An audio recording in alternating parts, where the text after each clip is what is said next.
Hello, friends and family. My name is Riva Charisse Lewis, and I am a enrolled tribal member of the three affiliated tribes. I am Mandan and Hidatsa, and I wanted to read to all of our people out there a story that has been passed down through the generations. From my grandfather to my mother and to myself. I've been very fortunate in my life. My mother and father are very educated natives, and my mother was able to get a book published with some friends of hers, and all of them have passed now. And so during this quarantine time, it is a great time for us to look to our ancestors and listen to their stories. That is part of our history, is to pass along our stories through storytelling. This book is called The Mouse Raid, and it was written by my mother, Marlene Ward, my aunt Joyce Burr, and their good friend Dr. Janet Ayler. This book is available at a lot of the national parks, or you can find it from some online sellers on Amazon. It is kind of hard to come by. So this is a very valuable possession for me, is to have this book written by my mother. This is a story of the Mouse Raid, is adapted from a story or a tale that was passed down to my mother from my grandfather, Evan Burr Sr. The story and the illustrations depict typical events at the Earth Lodge villages occupied by the Hidatsa Indians during the 17th or 18th centuries near the mouth of the Knife River in what is now central North Dakota. The Hidatsa people were settled farmers and bison hunters who, along with their close neighbors, the Mandans, welcomed Lewis and Clark at their village as the expedition traveled up the Missouri River in 1804. The remains of these same villages now lie within the boundaries of the Knife River Indian Villages National Historic Site, which is administered by the U.S. National Park Service near Stanton, North Dakota. The boys in this story belong to an informal club in which all the members are about the same age. In traditional Hidatsa culture, all members of the village passed through a succession of these age-grade societies as they grew older. The first such formalized society was the Stone Hammer Society, which boys such as those in the story would eventually join at about age 12. A small stone hammer, a symbolic war club, was used as the emblem for this group. The boys would later graduate to other societies such as the Black Mouth, Dog, and Bull societies. Each society carried certain responsibilities for the well-being of the whole village, such as community supervision, scouting, hunting, and certain ceremonial activities. Women, too, had their societies with different responsibilities, such as ensuring good crops and calling winter buffalo to locations near the villages. The activities depicted in the story, while carried out as a game, prepared the boys for more serious responsibilities as adults and emphasized the skills and values of traditional Hidatsa culture. The boys would soon be hunters and warriors, supplying food for the group and defending their village. Cooperative efforts and sharing of food were essential to group survival. Spiritual guidance for many endeavors was sought from animals and other beings in the natural environment. Success in hunting and warfare were the primary means by which a Hidatsa man achieved a place of acceptance in this culture.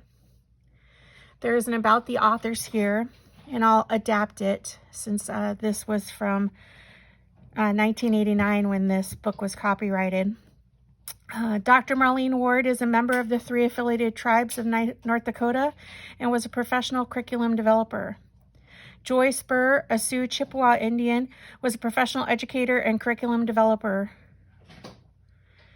Dr. Janet Ayler was an associate professor in Foundations of Education at the University of North Dakota. And her sister-in-law, Marcia Goldstein, is an associate professor in art at the University of Tennessee in Knoxville. And the publisher, of course, is the Midwest Archaeological Center, and they promote anthropological and archaeological educational activities in the Midwest region of the National Park Service. This book is dedicated to my grandfather, Evan Burr Sr., and other Mandan and Hidatsa elders who have cared about the preservation of their cultures. "Mother, where are my moccasins?" said Jumping Elk. "Is the food ready? I'm very hungry this morning. I am meeting Shellface and Otterpaw and the other boys at the ceremonial place." He smiled to himself as he thought about the meeting he and the other boys of the village were having this morning. They would have the best raid any boys ever had. Jumping Elk had seen only 8 winters, but this would help train him to be a good warrior as a man. "Your moccasins are under the buffalo robe," said Pretty Woman, and she kept her face down so her son did not see her wide smile. "When you finish dressing, the corn mush will be ready." His father spoke in a low voice to Jumping Elk. "Are you meeting to plan a raid?" Jumping Elk nodded. "We will feast tonight." Jumping Elk joined the boys already at the ceremonial place just outside the village. Some of the boys stood and told who was in their group for the raid. Jumping Elk was pleased that Shellface and Otterpaw were a part of his group. He rose grandly to his feet and said, "We shall avenge the honor of our group. We will raid Grandmother Weasel Woman's lodge. She always brags of her skill at hiding her food before a raid. This year, we will take all of her food and no one will be caught. We will move like the mouse into all the hiding places of the village." "Shellface, did you tell Waxtall to announce the raid for tonight?" Jumping Elk asked. Shellface answered proudly, "Yes. He will go through the village this morning and tonight, telling the people to prepare for the raid." "Hide your meat, your corn, your berries. The boys are hungry," cried Waxtall loudly. He shouted this message many times as he moved among the lodges. People began to smile and whisper to each other about their special hiding places for their food. Even the warriors, noted for their fearless fighting and hunting deeds, were caught up in the excitement. The old men of the village remembered when they were boys and had planned raids. They teased each other about their many successes and failures during a raid. Some of the fathers sat restringing their bows. They laughed and talked about their sons' antics. "Our sons carry on the traditions of learning to prepare for a raid in the best way," said Jumping Elk's father seriously. Around mid-morning, most of the boys of the village were splashing and yelling as they played and swam in the river just below the village. The bigger boys were sharing their plans for the night's raid with some of the smaller boys. Jumping Elk spoke to them. "We shall raid the villages tonight. You can help us by watching where your family hides the food. Later, tell us the hiding places." Shellface added, "Someday it'll be your turn to learn the ways of raiding. Remember, do not tell anyone that you are helping us raid the lodges." The little boys pushed out their chests and walked with pride back to the village to watch where the food was being hidden. That afternoon, the gardens were buzzing with talk about the raid. Grandmother Weasel Woman, who had seen many, many raids, boasted loudly above the other voices. "I will hide my dried buffalo meat under my sleeping mat. I am more clever than those boys. I am a very light sleeper. I will wake up if they try to take my meat." Pretty Woman and the others were not so sure, but they remembered and talked about the time Weasel Woman caught Otterpaw by the ankle. Her loud screeches had awakened the whole village. Otterpaw was tied to a pole in the center of the village. As was the custom, the other boys had to buy his freedom with food and goods. "Hey," Weasel Woman crackled, "those boys had to make many gifts to me to buy back that foolish one." Jumping Elk tried hard to act normal the rest of the day, yet his cheeks flushed and his eyes sparkled whenever he spoke. That evening, Jumping Elk heard a rustling noise while he was pretending to be asleep. He opened one eye to see a mouse peeking around the edge of his sleeping mat. He recalled what his grandfather had told him about the mouse spirit. Jumping Elk whispered to the little mouse, "You are the bravest of the little animals. You are so skillful at collecting food for your family and not getting caught. Do you have any secrets you want to share with me?" The boy and mouse exchanged looks as if they understood one another. Then the mouse scurried away into the darkness. After everyone finally went to sleep, Jumping Elk sneaked over to the ceremonial place. He was swallowing the last delicious bite of a cornball. He carried face paint, hair ties, and bear grease. "This is going to be the greatest night of my life," he thought. At the ceremonial place, the boys braided their hair and smeared their bodies and faces with the bear grease. They were now ready to paint the special symbols on their chests and foreheads. Jumping Elk chose the mouse to be his special sign. After that was done, Jumping Elk said to the others, "It is time to climb the hill to the sacred place." They filed out of the ceremonial place very quietly. The boys made their way to the low hill nearby. Here they performed the ritual which was necessary for the success of the raid. Jumping Elk said softly, "We must ask our brother Mouse to share with us his skill of stealth and silence." Then each boy took from his leather pouch a small portion of corn. These were their offerings to thank the mouse spirit for his help. When the ritual ended, the boys crept stealthily and silently back towards the village to begin their raids. There was an eerie calm in the village as the boys approached the first lodge. The moon was high, but the boys waited until a cloud passed over it. Then they scurried in different directions toward the lodges. Each group was to invade. Jumping Elk could feel the dark coolness of the night air on his bare skin.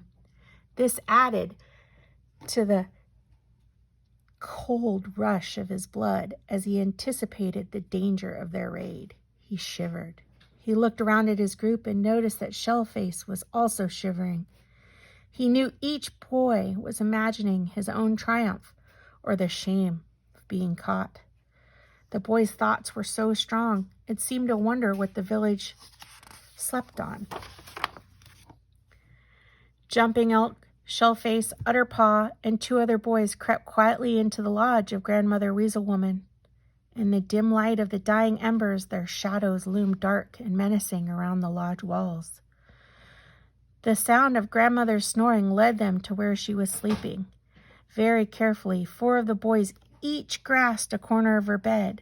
As they had planned, they lifted her gently into the air, while the other boy quickly slipped the dried buffalo meat from underneath. Beads of sweat stood out on the boys' foreheads as they lowered her. Jumping Elk caught his breath in fear as Weasel Woman muttered something, but she rolled over and began to snore again. The boys crept out of the lodge with the food. Not until they were outside did they finally begin to breathe easily. Shivers of excitement rippled through Jumping Elk as he and his friends rushed back to the ceremonial place. He was thinking of what he would say at the feast. He would tell how many lodges his group had invaded. Best of all, no one was caught. They had been magnificent in their raid. The spirit of the mouse was truly with us, he said aloud. All the boys had made it safely back with many good things to eat. The boys placed their food near the hearth. The leader of each group stood and told tales of the raid.